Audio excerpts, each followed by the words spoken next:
Est-il autorisé de croire et de déclarer que le prophète Mohammed sallallahu alayhi wa sallam est le meilleur des prophètes? Car certains textes pourraient paraître contradictoires. قال الله تعالى تلك الرسل فضلنا بعضهم على بعض.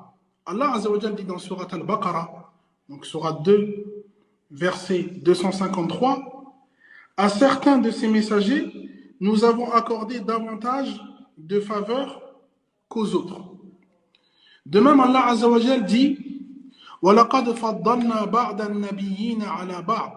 Allah dit dans Surat Al-Isra, qui est la Surat 17, verset 55, nous avons accordé à certains prophètes davantage de faveurs qu'à d'autres.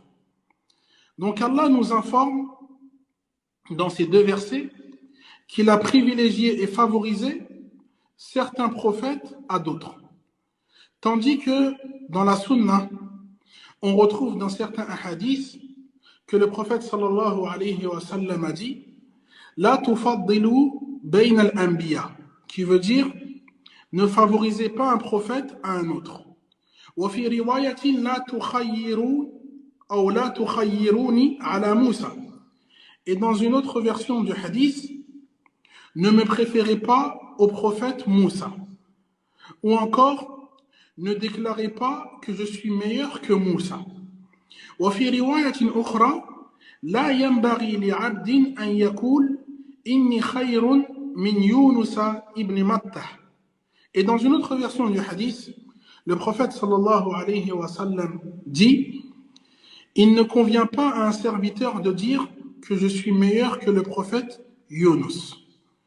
Donc, dans ces différentes versions du hadith, le prophète Mohammed sallallahu alayhi wa sallam nous interdit de dire qu'un prophète est meilleur qu'un autre, et plus particulièrement le prophète Moussa et Yunus. Donc, il faut savoir que les savants ont donné plusieurs explications à cette interdiction prophétique. La première explication est que le prophète sallallahu alayhi wa sallam a interdit de dire qu'il est meilleur à tout prophète que tout prophète par modestie. Donc le prophète sallallahu alayhi wa sallam a interdit de dire qu'il est meilleur que tout prophète, et ce par modestie.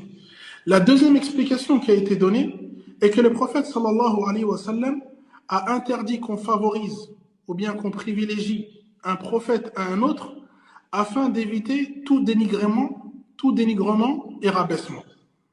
Troisième explication, le prophète sallallahu alayhi wa sallam a interdit cela car ceci peut entraîner accrochage, litige et conflit. Par cela, on comprend donc qu'il n'y a aucune contradiction dans nos textes religieux, et ce, dans tout domaine. Et de même, dans un autre hadith, le prophète Mohammed sallallahu alayhi wa sallam nous informe qu'il est le meilleur d'entre les hommes.